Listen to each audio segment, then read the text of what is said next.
அடுத்து கனிமொழி அக்கா அடுத்து சொல்லி இருக்கக்கூடிய போய் தாய்மார்கள் சிலிண்டர் கிடைக்காம ரோட்ல நின்றுகிட்டு இருக்காங்க. தாய்மார்களே, இங்க நீங்க இத்தனை பேர் இருக்கிறீங்க, தாய்மார்களே நீங்க சொல்லுங்க, யாருக்காவது சிலிண்டர் கிடைக்காம இந்த கடந்த 10 நாட்கள் சிலிண்டர் இல்லாம நீங்க இருக்கிறீங்களா? நீங்க புக் பண்ணீங்கன்னா 6 நாட்களுக்குள்ள உங்களுக்கு சிலிண்டர் வருது. பாகிஸ்தானிலே வளைகுடா போருக்கு பிறகு 40% பெட்ரோல் விலை உயர்ந்திருக்கிறது. ஸ்ரீலங்கால 30% உயர்ந்திருக்கிறது. இந்தியாவில் பெட்ரோல் விலை ஒரு பைசா கூட நாம் உயர்த்தவில்லை. அருமை சொந்தங்களே, அது மத்திய அரசினுடைய ஆளுமை, பாரத பிரதமர் நரேந்திர மோடியினுடைய ஆளுமை. ஆனா இவங்க டீசலுக்கு பாப்பா நீங்க அப்படியே கொஞ்சமா பாப்பா கடைசியா உங்கள்கிட்ட வாங்கிக்கிறேன், நீங்க பொறுமையா வாங்க. நாங்க ஒரு பாப்பா கையில இருந்து வச்சிருக்காங்க, நாங்க நீங்க கொஞ்சம் கேர்ஃபுல்லா இருங்க, நான் கடைசியா பாத்துக்கிறேன் மேல இருக்கிற பாப்பா. ஆனா இன்னைக்கு நாம் புரிந்து கொள்ள வேண்டும், மத்திய அரசை பொறுத்தவரை மிக திறமையாக நம்முடைய வெளியுறவுத்துறையை சமாளித்து மக்களுக்கு எந்தவித பிரச்சனையும் வராமல் நாம் பார்த்து கொண்டிருக்கின்றோம். அதையும் கூட பொய்யாக கனிமொழி அக்கா ஒரு இடத்திலும் பேசிக் கொண்டிருக்கின்றார்கள். அருமை சொந்தங்களே, இன்னைக்கு மற்றொரு பொய்யை நம்முடைய திராவிட முன்னேற்ற கழகத்தினுடைய தலைவர் ஐயா ஸ்டாலின் அவங்க சொல்றாங்க. பிரதமருடைய வீடு கட்டும் திட்டத்திற்கு 30% தான் மத்திய அரசு கொடுக்குது, 60% முத்துவேல் கருணாநிதி ஸ்டாலின் கொடுக்கிறார். நீங்க பாக்கெட்ல இருந்து கொடுக்குறீங்களா? அறிவாலயத்திலிருந்து கொடுக்குறீங்களா? அருமை சொந்தங்களே, தமிழகத்துல ஒரு வீடு கட்டும் திட்டத்திற்கு 1,20,000 ரூபாய் அந்த வீட்டுக்கு மானியத்தை மத்திய அரசு உங்க வங்கி கணக்குல போட்டுருவாங்க. அதற்கு மேல் மாநில அரசு கொடுக்கலாம், அது மாநில அரசுக்கு விட்டது. எதற்காகத்திலும் முத்துவேல் கருணாநிதி ஸ்டாலின், கருணாநிதியின் பேரு போல அவங்க பையன் நமக்கு தெரியாம போயிருமா? எதற்கெடுத்தாலும் கூட நான் யார் தெரியுமா, கருணாநிதி ஒரு பையன் இல்லைன்னு நாங்க சொன்னமாங்க, யாரும் இல்லைன்னு சொல்லலையே. அப்புறம் மேடைக்கு 300 டைம் நான் யாரு தெரியுமா, கருணாநிதி அவருடைய பையன், எதுக்குங்க ஐயா சொல்றீங்க? எல்லோருக்கும் தெரியும் உங்களுடைய தந்தை யாருன்னு. நாங்க எல்லாம் எங்க தந்தையினுடைய ஆதரவோடு தான் இருக்கின்றோம். இருந்தும் தந்தையுடைய அன்போடு பரிவோடு பாசத்தோடு இங்க நாமும் ஏதோ ஒண்ணு செஞ்சு உங்க முன்னால் நின்றுட்டு இருக்கிறோம். அப்பா இல்லைன்னா நீங்க யாருமே இல்ல. இன்னைக்கு திராவிட முன்னேற்ற கழகத்தை பொறுத்தவரை ஒரே குடும்பத்திலிருந்து தொடர்ந்து 3 தலைமுறை அரசியல். இப்பதாங்க ஐயா பக்கத்துல ராஜபாளையத்தை முடிச்சுட்டு வந்தேன்.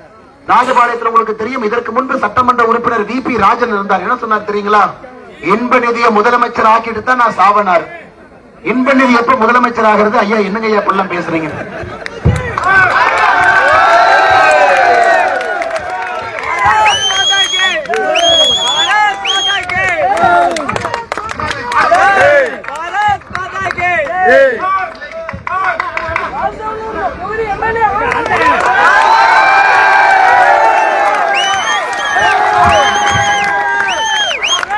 அருமை சொந்தங்களே, கடந்த ஒரு 3-4 நாட்களாக நாம் இன்னொன்றையும் பார்த்துக் கொண்டிருக்கின்றோம்.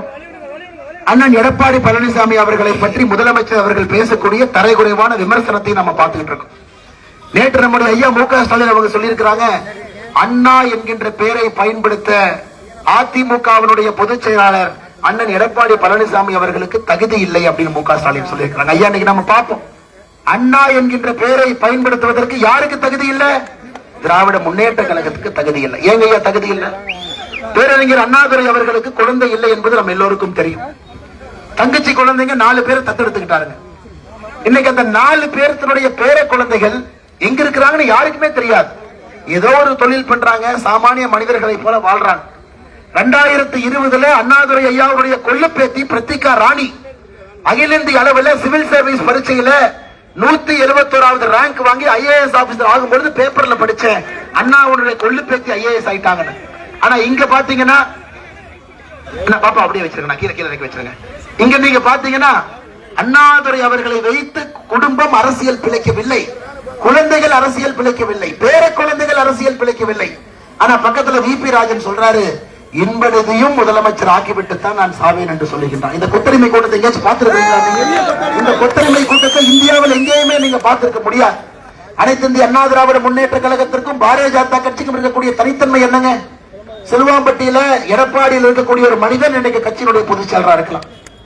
இந்த பகுதியில ஒரு ஏழை குடும்பத்தில் பிறந்து முதல் தலைமுறை பட்டதாரியாக இருக்கக்கூடிய மனிதன் பாரதிய ஜனதா கட்சியினுடைய அனைத்து இந்திய அண்ணா திராவிட முன்னேற்ற கழகம் தலைமையிலான தேசிய ஜனநாயக கூட்டணியுடைய வேட்பாளராக இருக்கலாம். இது நம் கட்சியினுடைய அழகு, வேற எந்த கட்சியிலும் கிடைக்காதுங்க.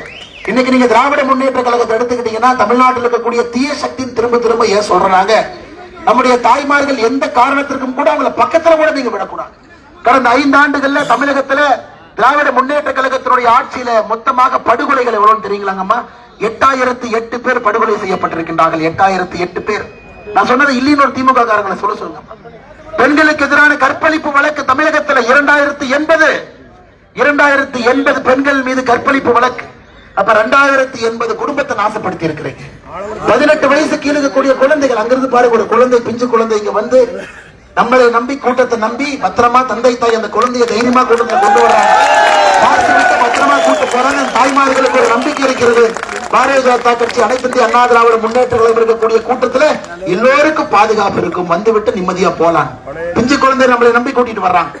ஆனா தமிழ்நாட்டுல திராவிட முன்னேற்ற கழகத்தினுடைய ஆட்சியில 3 வயது பிஞ்சு குழந்தைக்கு பாலியல் வன்கொடுமை கிருஷ்ணகிரியில, 65 வயது மூதாட்டிக்கு பாலியல் வன்கொடுமை திருவண்ணாமலை, 18 வயசுக்கு கீழே இருக்கக்கூடிய குழந்தைகளுக்கு போக்சோ சட்டம் என்று சொல்லுவோம். 39,900 குழந்தைகள் மீது வன்கொடுமை நடந்திருக்கிறது. அருமை சொந்தங்களே, உங்களை மன்னிக்கலாமா? நாம மன்னிக்கலாங்களா?